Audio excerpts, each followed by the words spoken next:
بسم اللہ الرحمن الرحیم۔ کلمہ توحید لا الہ الا اللہ یاد رکھیں کہ اسلام کی جان ہے، اسلام کی روح ہے۔ اسی کلمہ توحید کے لیے اللہ جل وعلا نے اس خلق کو پیدا فرمایا ہے۔ تمام انبیاء علیہم السلام کی اساسی بنیادی یہی دعوت رہی ہے، کیا؟ قولوا لا الہ الا اللہ۔ اللہ جل وعلا نے کیا ارشاد فرمایا؟ اِنَّا أَوْحَيْنَا إِلَيْكَ كَمَا أَوْحَيْنَا إِلَى نُوحٍ وَالنَّبِيِّينَ مِن بَعْدِ۔ ہم آپ کی طرف محمد مصطفیٰ صلی اللہ علیہ وسلم وہی فرما رہے ہیں جس طرح ہم نے نوح علیہ السلام کی طرف وحی کی۔ کیا وحی کی؟ کہ اللہ کے سوا کوئی معبود برحق نہیں۔ سورۃ الانبیاء آیت نمبر 25 میں رب ذوالجلال ارشاد فرماتا ہے وَمَا أَرْسَلْنَا مِن قَبْلِكَ مِن رَسُولٍ إِلَّا نُوحِي إِلَيْهِ أَنَّهُ لَا إِلَٰهَ إِلَّا أَنَا فَاعْبُدُونِ۔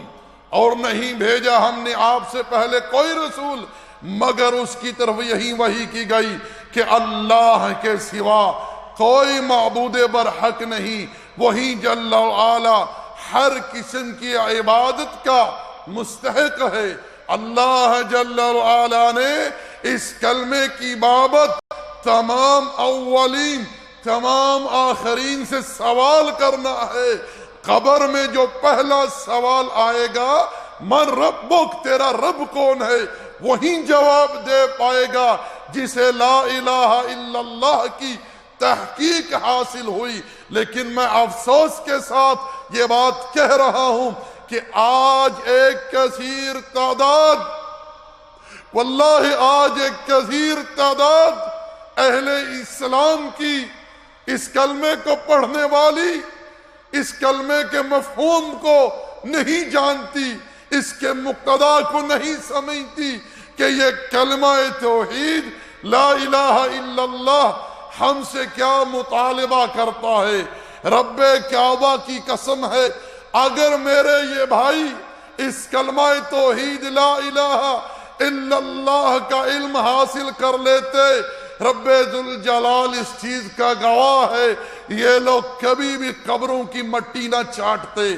کلمہ توحید لا الہ الا اللہ کلمۃ التقوی ہے، کلمۃ الوثقی لا انفصام لها، کلمۃ الباقیہ ہے۔ یوم یقوم الروح والملائکہ صفا لا یتکلمون الا من اذن له الرحمن وقال صوابا۔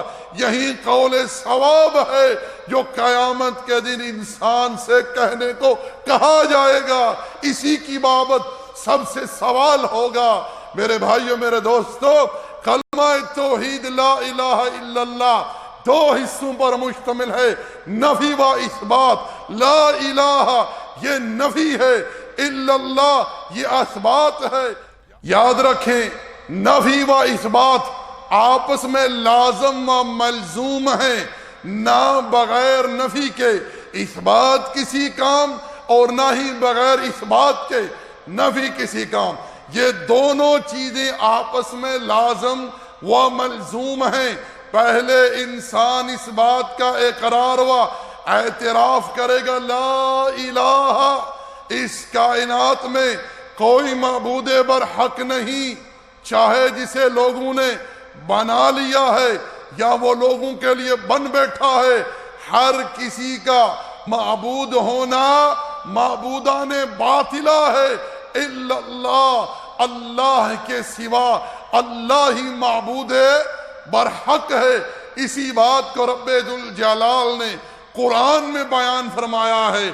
ارشاد فرمایا ذالک بأن اللہ هو الحق، اللہ ہی معبود برحق ہے، وأن ما يدعون من دونه هو الباطل، ما سوا اللہ کے لوگ جنہیں اپنا معبود بلاتے ہیں، جن کی طرف اپنے آپ کو منسوب کرتے ہیں، جن کی الوہیت کا اقرار و اعتراف کرتے ہیں، ان سب کا معبود ہونا یا معبود بن جانا یا ان کا معبود لوگوں کو بنا لینا، یہ معبودان باطلہ ہے۔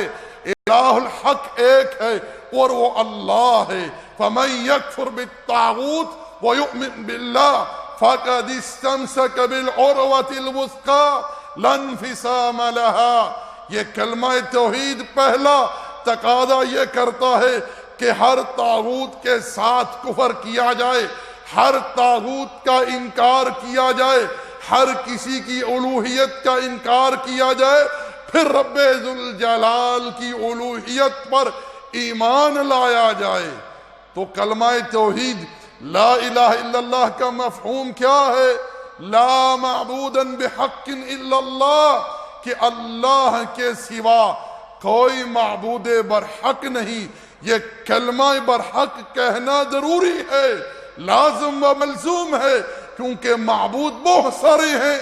آگ کے پوجنے والے آگ کو معبود مانتے ہیں، سورج کے پوجنے والے سورج کو معبود مانتے ہیں، گائے کو پوجنے والے گائے کو معبود سمجھتے ہیں، گھوڑے کو پوجنے والے ذوالجناح کو معبود سمجھتے ہیں، درختوں کے پوجنے والے درختوں کو معبود سمجھتے ہیں، بتوں کو پوجنے والے بتوں کو معبود سمجھتے ہیں، قبروں پر چادریں چڑھانے والے، نظر و نیاز دینے والے، اگربتیاں جلانے والے، وہاں سجدے رکوع قیام کرنے والے، ان کو پکارنے والے، ان سے دعائیں کرنے والے، اپنے قول اور فعل سے ان کو معبود سمجھتے ہیں۔